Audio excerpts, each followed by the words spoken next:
Hi and welcome back to Yoga Berry. I'm Christine Jareggi Berry. I'm a yoga teacher specializing in yoga for scoliosis.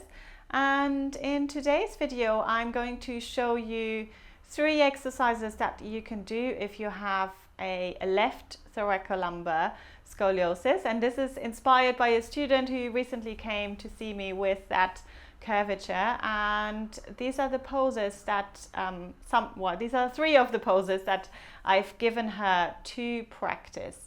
So if you enjoy this video, please give me a thumbs up, leave me any comments. I always love to hear from you, and feel free to join the Facebook group as well. It's a great place to meet some other people who are suffering from scoliosis and are going through the same thing. So let's get started with our practice.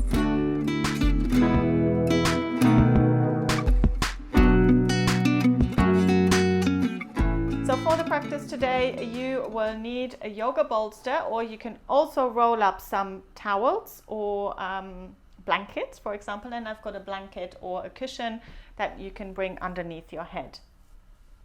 Good. So for the thoracolumbar scoliosis, and in today's video it's especially the left one. Obviously, if you have a right one, you can reverse the instructions.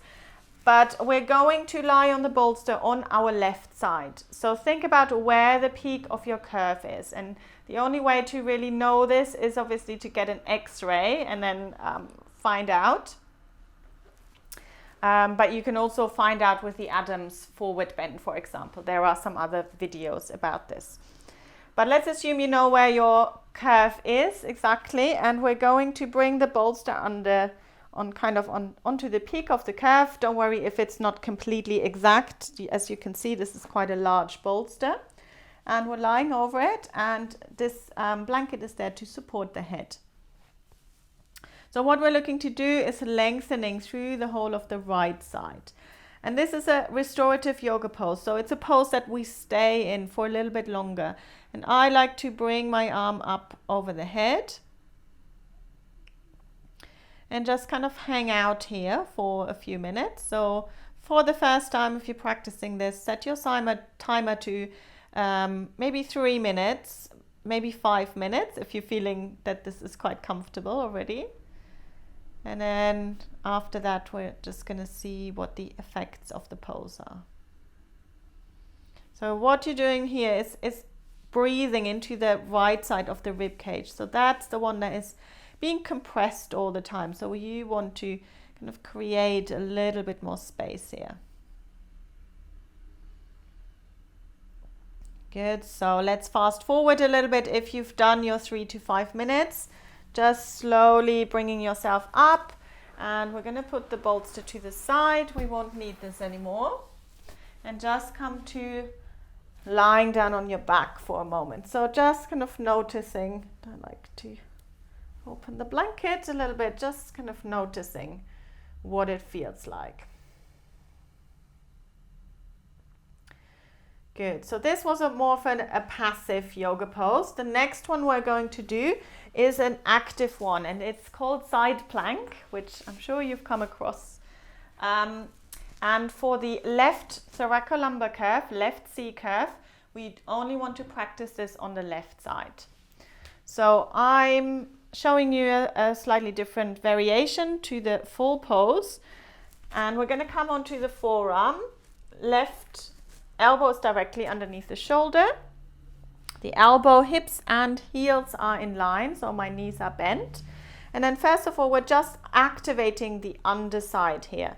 So this is your left C curve here. You want to bring this underside in a little bit more. So we're activating those muscles on the underside. They're the ones that need to strengthen a little bit more. Bring the top hand to the waist, and then we're going to come into the active pose. So pushing the elbow into the ground, lifting up. So you'll feel all these muscles starting to engage. Lifting up here, lifting the top arm, looking up towards the ceiling, maybe if the neck is okay, or just looking straight ahead. And we're just staying in this for a little bit longer. Keep breathing. Good. Maybe another couple of breaths. And then slowly release. Good. And that's all that is. We're not going to do the other side at all. We're going to come into extended puppy pose from here. Tucking the toes under, reaching forwards with the arms, and the hips are somewhere halfway between the heels and the knees. Drawing the shoulder blades down at the back.